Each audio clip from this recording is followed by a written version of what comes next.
Sous réserve d'une visite médicale réussie, Randal Kolo Muani s'apprête à renforcer les rangs de la Juventus Turin pour la deuxième partie de la saison. Arrivé mercredi soir en Italie, des images du joueur français accueillant ses fans, signant des autographes et posant pour des selfies à l'aéroport ont déjà enflammé les réseaux sociaux. Jeudi matin, il a été aperçu dans les infrastructures de son futur club pour passer les examens médicaux nécessaires. Si tout se déroule comme prévu, Kolo Muani s'engagera sous forme de prêt jusqu'en juin. L'officialisation de ce transfert est attendue dans les prochaines heures. Pressenti comme successeur de Mohamed Salah à Liverpool, Omar Marmoush se dirige finalement vers Manchester City. L'international égyptien aurait donné son accord pour rejoindre l'effectif de Pep Guardiola. Selon Fabrizio Romano, le transfert est en phase finale, avec un contrat de 5 ans en préparation pour le joueur de l'Eintracht Francfort. Un accord de principe a été trouvé entre les deux clubs, avec un montant global estimé à 80 millions d'euros, bonus inclus. Toutefois, certains documents restent en attente, et Marmoush n'a pas encore obtenu l'autorisation de passer sa visite médicale. Par mesure de précaution, Manchester City aurait demandé à ce que l'attaquant ne participe pas au match de ce soir contre le Borussia Dortmund. Le Bayern Munich aurait manifesté un intérêt croissant pour Christopher Nkunku, l'attaquant polyvalent de Chelsea.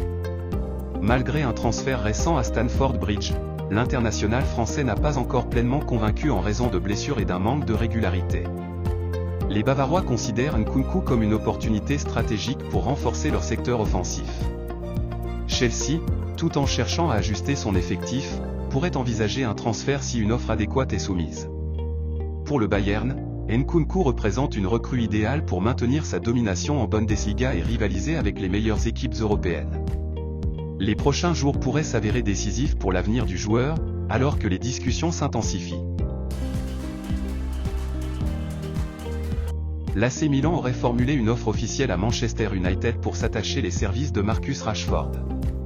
Cette proposition inclut un prêt jusqu'à la fin de la saison, avec une prise en charge partielle du salaire du joueur. Bien que cette offre n'inclue pas d'obligation d'achat, elle représente une opportunité pour les deux clubs d'évaluer la situation du joueur. Rashford, dont le temps de jeu a diminué sous la direction de Ruben Amorim, aurait exprimé son intérêt à rejoindre le club italien. Pour l'AC Milan, ce transfert est essentiel afin de renforcer son attaque et d'ajouter une nouvelle dimension à son jeu offensif.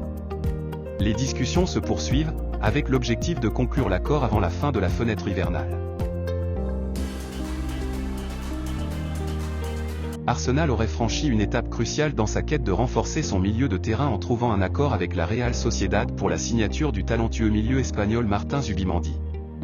Selon les informations rapportées par Daily Mail, le joueur de 25 ans, considéré comme l'un des meilleurs éléments de la Real Sociedad et un pilier de l'équipe nationale espagnole, devrait rejoindre les Gunners à la fin de la saison. Ce transfert, après plusieurs mois de surveillance minutieuse de la part du club londonien, marque une avancée significative dans leur projet de consolidation de l'effectif. Arsenal aurait accepté de lever la clause libératoire du joueur, fixée à 60 millions d'euros, malgré la forte concurrence d'autres clubs prestigieux tels que Manchester City et Liverpool. Ce transfert s'inscrit dans la continuité de la stratégie d'Arsenal, qui vise à s'entourer de talents confirmés pour bâtir une équipe compétitive sur le long terme. Après les acquisitions marquantes de Declan Rice en 2023 et de Mikel Merino en 2024, coéquipier de Zubimendi à la Real Sociedad, le club londonien continue de renforcer son secteur médian sous la houlette de Mikel Arteta. Bien qu'Arsenal soit confronté à des blessures en attaque, la priorité a été donnée à la signature de Zubimendi, un joueur décrit comme une pièce maîtresse pour l'avenir du club. Toutefois, le milieu de terrain restera à la Real Sociedad jusqu'à la fin de la saison actuelle, permettant ainsi au club basque de planifier sa succession.